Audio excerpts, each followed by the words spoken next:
The headlines are everywhere. They scream with a sense of impending doom. Gen Z is killing marriage and the family. Gen Z doesn't want kids. Gen Z is the most socialist generation in modern history. To the previous generations, it looks like a disaster. A generation allergic to traditional milestones, distrustful of capitalism, and challenging the very foundations of the status quo. But what if they've got it all wrong?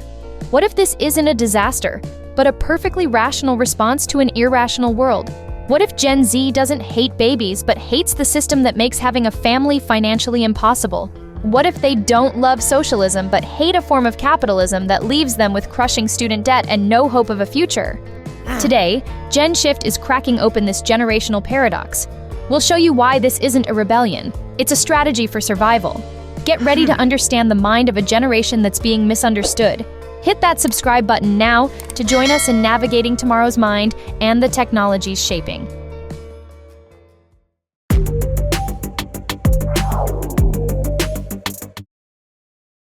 One, the American Dream's price tag, why Gen Z isn't having kids.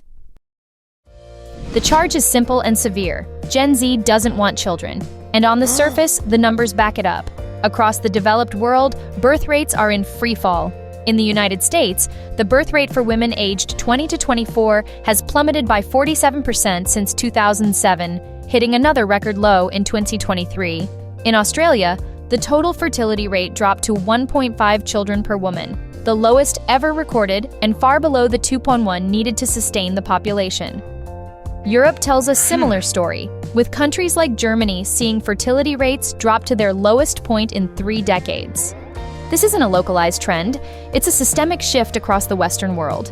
But to label this a simple choice or a rejection of family is to ignore the brutal economic reality that forms the backdrop of every decision a young person makes today. This isn't a crisis of desire, it's a crisis of affordability. Let's do the math. According to updated estimates for 2025, the cost for a middle-income American couple to raise a child born this year to the age of 18 is a staggering $389.49, and that's before a single dollar is spent on college. In the United Kingdom, the first year alone costs an estimated £7,850, with the total cost to adulthood reaching as high as $220,000. In Australia, even low-paid families can expect to spend upwards of $11,000 AUD per year per child. These figures aren't just daunting. For a generation already drowning in debt, they are a death sentence to the dream of parenthood. But a child needs more than just food and clothing. They need a home. And for Gen Z, that foundational pillar of stability has become a luxury good. In Australia, the housing crisis is so acute that only 14% of median income households can afford to buy a home. In Sydney, that number collapses to just 10%.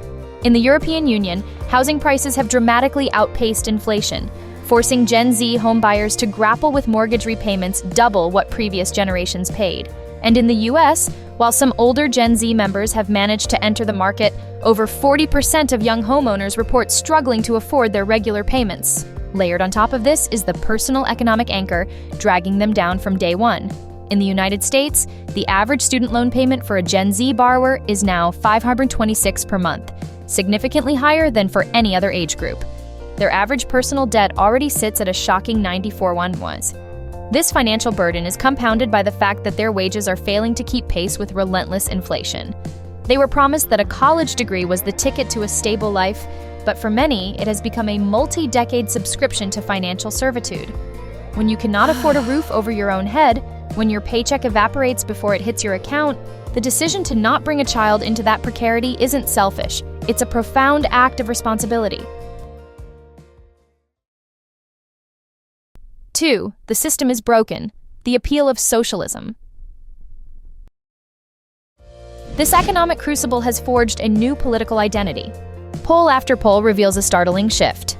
Gen Z is embracing ideas that were once considered taboo. A 2025 survey found that 62% of young Americans aged 18 to 29 hold a favorable view of the word socialism.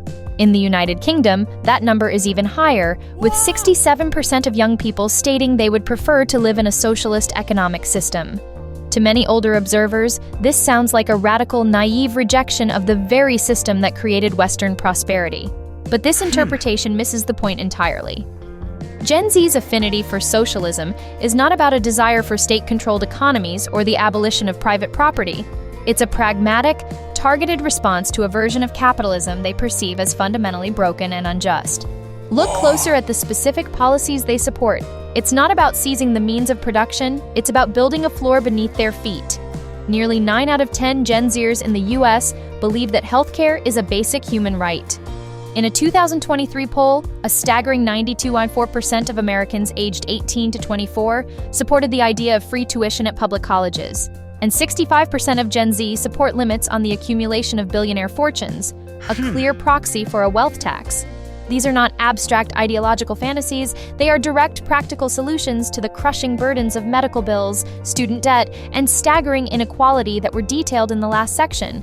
They are asking for the same social safety nets that were commonplace for their grandparents.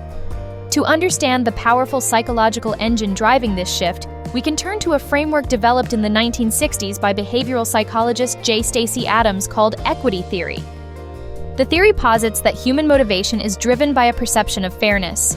We constantly and often subconsciously compare the ratio of our inputs, our effort, time, skills, and sacrifices to our outcomes, which are the rewards we receive, like salary, security, and recognition. Crucially, we then compare our own input-to-outcome ratio with that of a referent group, others we see as our peers or predecessors. When we perceive a significant imbalance or inequity, it creates a state of psychological distress. This distress motivates us to take action to restore a sense of fairness. Now, apply this model to Gen Z.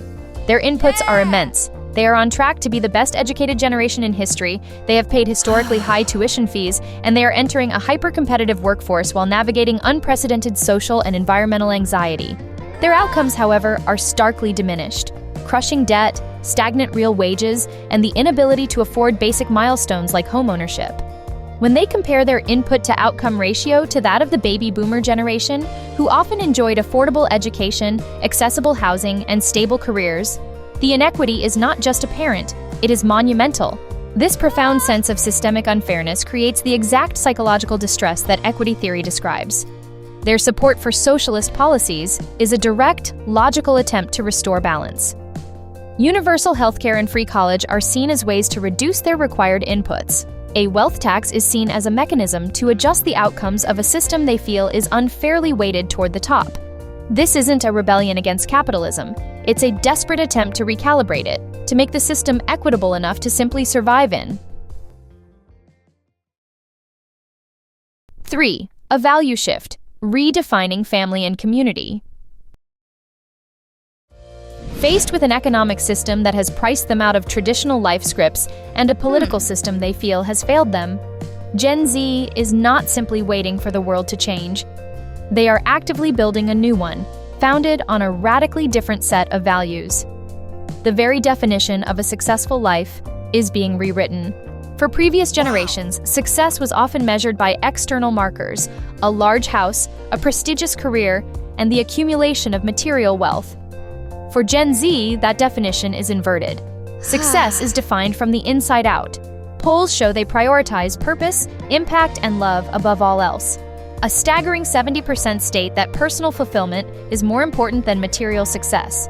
This new hierarchy places mental wellness, sustainability, and social equity at the very top, values that are fundamentally incompatible with a relentless pursuit of wealth at any cost. This value shift has profound implications for the family structure. The normalization of being child-free is a direct result. Polling shows that as many as 1 in 3 young people in the US do not want to have children, citing not only financial instability, but also climate anxiety and a desire to prioritize their own mental health. For those who do choose parenthood, the one-and-done family is rapidly becoming the new norm, driven by the same economic and environmental pressures. This is not a rejection of family, but a reevaluation of what a responsible, sustainable family looks like in the 21st century.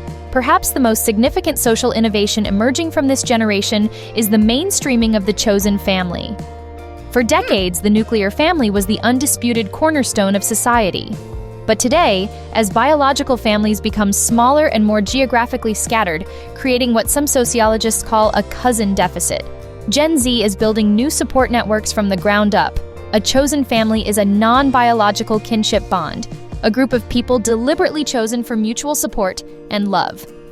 This concept, long a vital lifeline in the LGBTQ+ community, has now become a central survival strategy for a generation navigating precarity.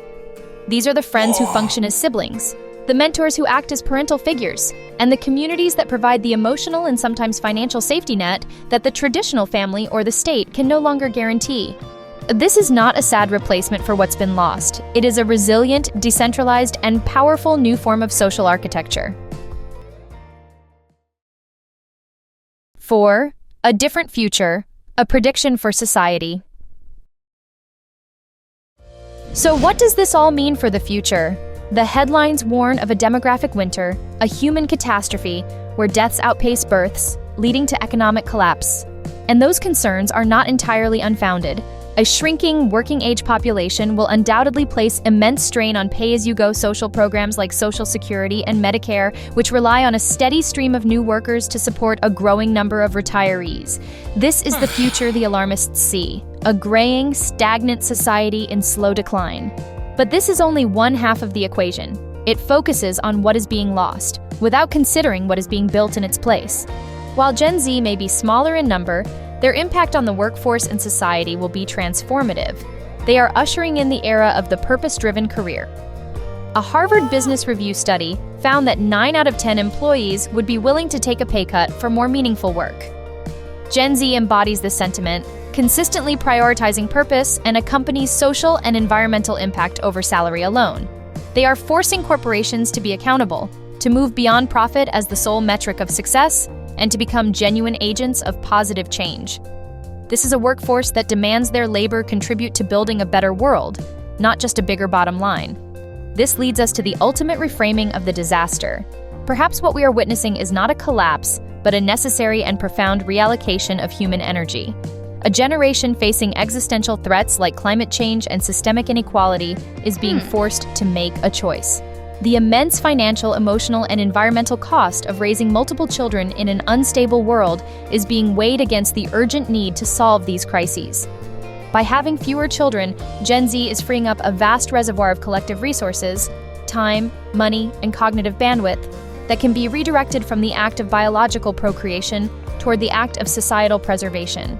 Their life choices, born of necessity, may be the very thing that saves us. The so-called disaster of a shrinking population might be the unintended but essential catalyst for creating a more sustainable, more equitable, and more humane world, the kind of world that might, one day, feel safe enough to bring children into again. This isn't the end of society, it's the beginning of a different one. Conclusion. The story of Gen Z is not one of rebellion, but of adaptation. It's a story of strategists, not saboteurs. They are not breaking the system for the sake of it. They are responding to a system that is already broken. They are making calculated, often painful choices to survive in a world they did not create, but are now tasked with fixing. Instead of judging their choices through the lens of a past that no longer exists, perhaps it's time we tried to understand the future they are so desperately trying to build. What does that future look like to you? Are these changes a disaster or a necessary evolution? Let us know your thoughts in the comments below. And if you believe in understanding the forces that shape our world, hit that subscribe button and join us as we continue to navigate tomorrow's mind.